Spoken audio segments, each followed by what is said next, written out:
A man has been charged by police for allegedly sparking an emergency-level bushfire in the Perth Hills that left thousands of people without power and threatened lives and homes. The blaze has now been downgraded to a watch and act after firefighters spent the night trying to bring it under control, but authorities warn it still poses a significant risk to the community. The fire was reported around 12:30 a.m., and about 160 ground crew have been battling the fire amid warm conditions, with an expected forecast maximum of 30 degrees Celsius. Arson squad detectives have charged a 19-year-old man with breach of duty after he allegedly threw a firecracker into dry grass, igniting the blaze. The Watch and Act warning covers parts of Maida Vale, Kalamunda, Lesmurdy, and Forestfield, with authorities saying it is moving slowly in a westerly direction and is contained but not controlled. Maida Vale resident Dick Mizerski and his wife woke up in the middle of the night to the smell of smoke and could see the flames across the road from their home, which had lost power. "We woke up to fire all around us and knew we had to get out," he said.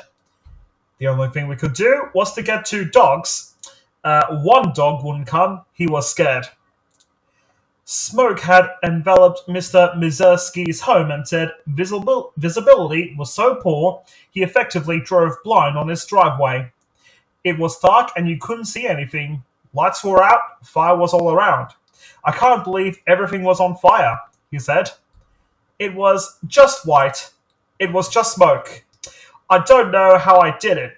I just kind of judged where I had to turn. The gate is electric, so I had to drive through it to open up. The only thing that matters to me now is my dog. I just hope he didn't suffer if he died." Many residents waited anxiously at roadblocks on Thursday morning as emergency services attempted to ensure their homes were safe enough to return to.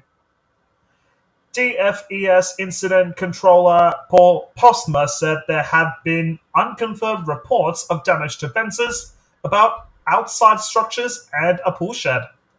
"At this stage, we are still investigating further reports of damage, and the fire has predominantly been in a national park, but it has come out and impacted a couple of residential properties," he said.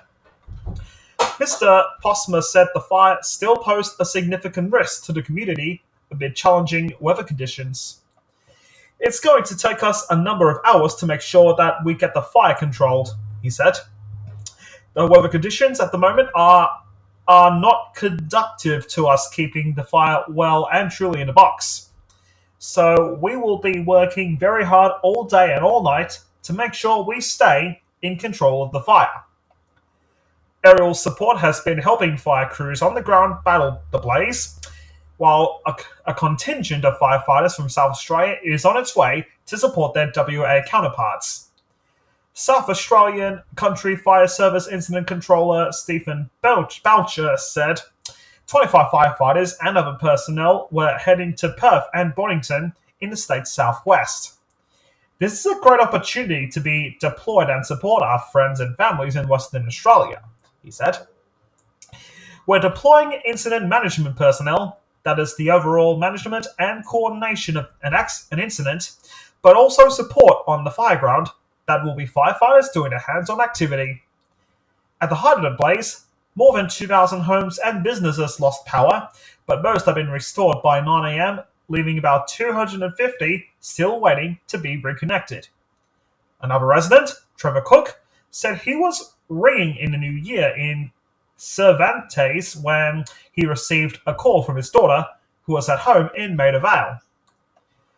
She said the house was full of smoke. When she opened the front door, the hillside was just completely on fire, Mr. Cook said. She had to evacuate the animals. City of Kalamunda Mayor Margaret Thomas said the situation early in the day was dire and people in the area were nervous and scared. Let's just hope that our great firefighters get this under control," she told ABC Radio Perth. Authorities said power lines were down in the warning area and urged motorists to drive with caution. A number of roads remain closed, including Harbour Road, Tenby Avenue, and Holmes Road at Wandoo Road.